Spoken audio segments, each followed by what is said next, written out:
què tal? Com esteu? Des de la Biblioteca Joaquim Bauxell ja tornem a ser aquí. Papes, mames, nens, avis, àvies, prepareu-vos que tenim un conte que us espera. I què fem abans de començar a explicar el conte? Doncs ja ho sabeu, ens agrada obrir una espelma que ens faci companyia. A casa també podeu fer el mateix. A veure aquesta que costa una mica. Ja està, ja la tenim a punt. I qui ens falta? Ens falta el nostre amic, el company dels contes, en Perot. Va, cridem-lo. Perot, Perot. Em sembla que està aquí dintre la maleta. Va, vinga, desperta't, escavallat. Els nens i nenes ja t'esperen. Mireu-lo. Aquí el tenim. Va, què us sembla? Si li cantem la seva cançó, va. Preparats, preparades, Perot, vinga. Ja sabeu que està ben content. Cantem-li la seva cançó? Vinga. Perot, l'escavallat, la nostra titella,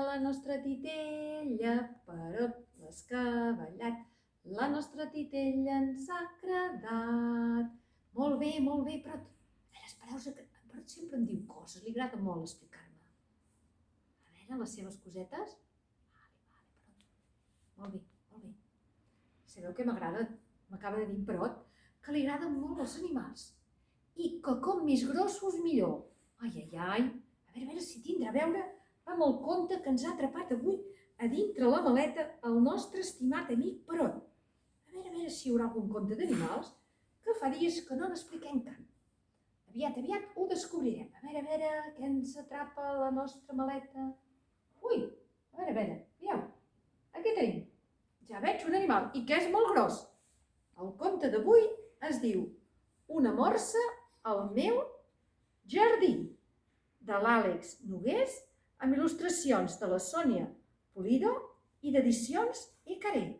Mireu quines guardes tan boniques que té de color verd el conte d'avui. Mireu, preparats i preparades, que la història Una morsa al meu jardí està a punt de començar.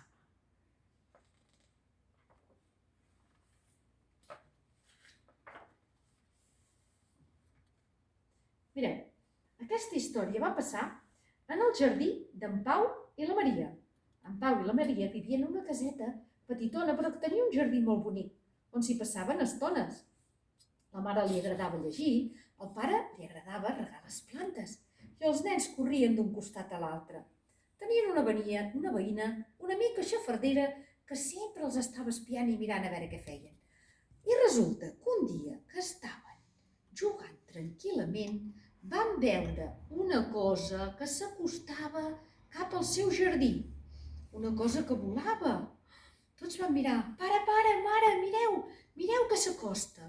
I quina va ser la seva gran sorpresa quan en el jardí s'hi va presentar una morsa amb paracaigudes.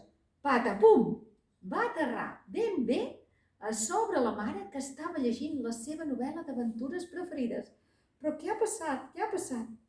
Per sort baixava amb paracaigudes i va aterrar amb delicadesa. Des de llavors, la mare s'ha dutxat 20 vegades, però diu que continua fent olor de tripes velles de calamar.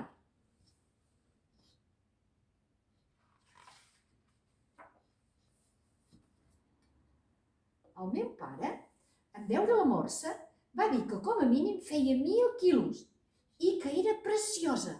De seguida va començar a ruixar-la amb la mànega perquè va pensar que això era el que més li calia. El meu germà va dir que era un mascle perquè era molt gran i gros i que duia bigoti. Jo n'estic segura que és una femella. Em recorda la tia Edna.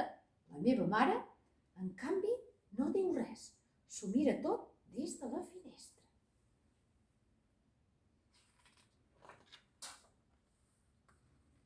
El dia següent, semblava que la morsa tenia gana i li vam donar les vedes que havien sobrat del dia abans per sopar. Les va vomitar. El meu germà i jo vam provar de donar-li gelat de xocolata, però va esternudar. Els mocs d'una morsa són quasi tan fastigosos com les bledes, però molt més enganxifosos. Això ho va comprovar el pare de totes. Des d'allí, al meu pare ja no li va semblar tan preciosa i vam haver de ruixar-la amb ell, amb la mànega. La mare s'ho mirava tot des de la finestra de casa i sospirava.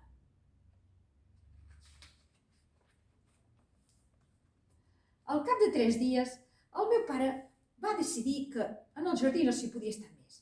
Potser estarà més bé a la banyera del pis de dalt.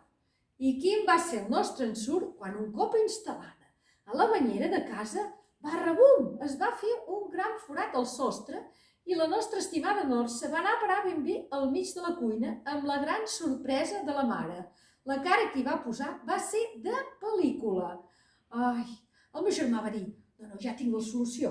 I si la posem a la peixera amb el nostre estimat peixet, en Willy?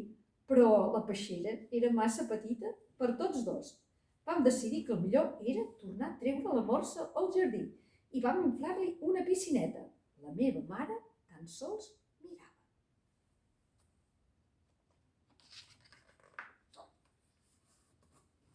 Al quart dia ens vam adonar que encara no li havien posat un nom. El pare va proposar de nom Morsa.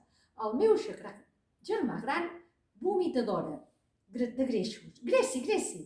La mare no va dir res. Jo vaig proposar Edna i a tots finalment ens va semblar prou bé.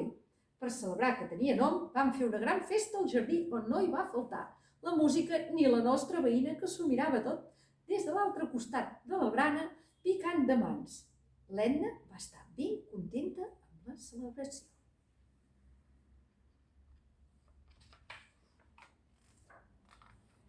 El 5è dia, però, la morsa va començar a germegar d'una manera esfereïdora. Era un so insuportable que el feia vibrar les parets. El meu germà gran va dir que segur que tenia gana. Jo de seguida vaig anar cap a la biblioteca i vaig tornar amb una valuosa informació. Les morses mengen cloïsses i d'altres mol·luscs i no fan fàstic ni els peixos ni els crancs. La mare negava amb el cap i mirant al cel no s'ho creia. Crec que ja se'ls imaginava el que passaria el dia següent.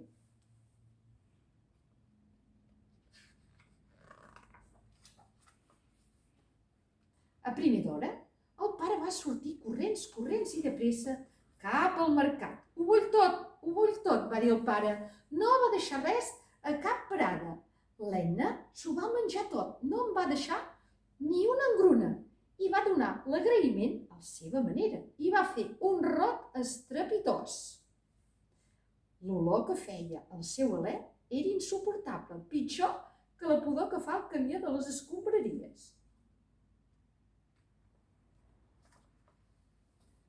Al matí del dia següent vam aprendre que hi ha coses que encara fan més pudor que l'alè d'una morsa, i és la digestió de la muntanya de peix i crancs que s'havia menjat el dia abans.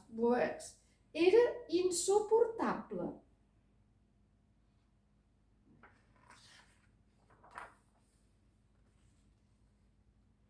Un matí, mentre esmorzàvem, el pare ens va dir que no podríem quedar-nos amb l'Edna, que era massa gran, menjava massa peix i feia massa pudor.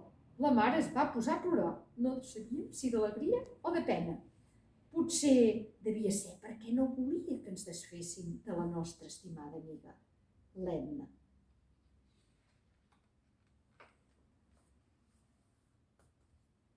Vam provar d'esbrinar d'on era l'Edna. Vam anar a consultar llibres a la biblioteca. Li vam donar un globus terrestre i ella, amb la seva aleta, ens va indicar la part blanca del globus terràquid. Norlàndia. Potser serà Alaska, Groenlàndia, l'Àrtic. Havíem d'esbrinar ben bé d'on era la nostra amiga.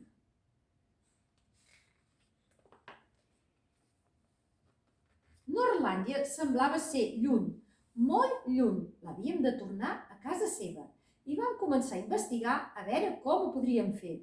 El portamaletes del cotxe, impossible. A sobre la vaca, tampoc. El pare va decidir que comprar-li un bitllet d'avió ens sortiria caríssim.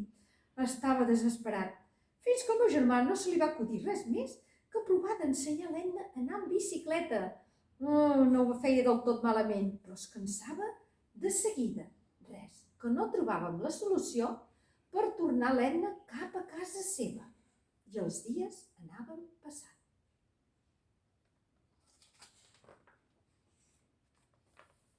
Un dia al matí, la mare se'ns acosta i ens diu: em sembla que ja tinc la solució. Havia anat a comprar un globus aerostàtic de segona mà. A tots ens va semblar una bona idea i de seguida ens vam posar a treballar de valent per poder muntar aquell globus. L'Edna s'ho mirava tot encuriosida. I al cap de 2 dies de treballar de valent vam aconseguir tenir el globus preparat per enlairar-s'hi. L'Edna i tota la família plegats.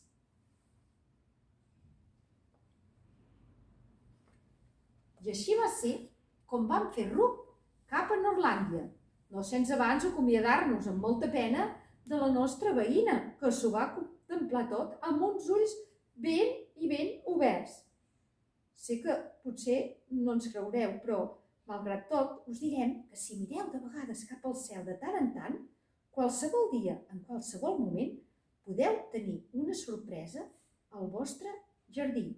Perquè, mireu quina sorpresa que vam tenir nosaltres quan ens vam enlairar i vam trobar que en el cel hi havia molts companys de l'Edna que també anaven de viatge i tornaven cap a casa seva. Adéu-siau, adéu-siau a tots. I conte contat, conte acabat. Esperem que aquest conte de la morsa al meu jardí us hagi agradat. Oi que sí, Perot? Estàs content? Mira que la morsa és un dels animals més i més grans que hi ha. Vinga, esperem que us hagi agradat molt, que hàgiu gaudit amb aquesta història tant com nosaltres. I ara, fins la setmana que ve, a la propera. Vinga, un petonet, adéu-siau, i abans ja sabeu què hem de fer, bufem l'espelma també des de casa. Vinga, fins aviat.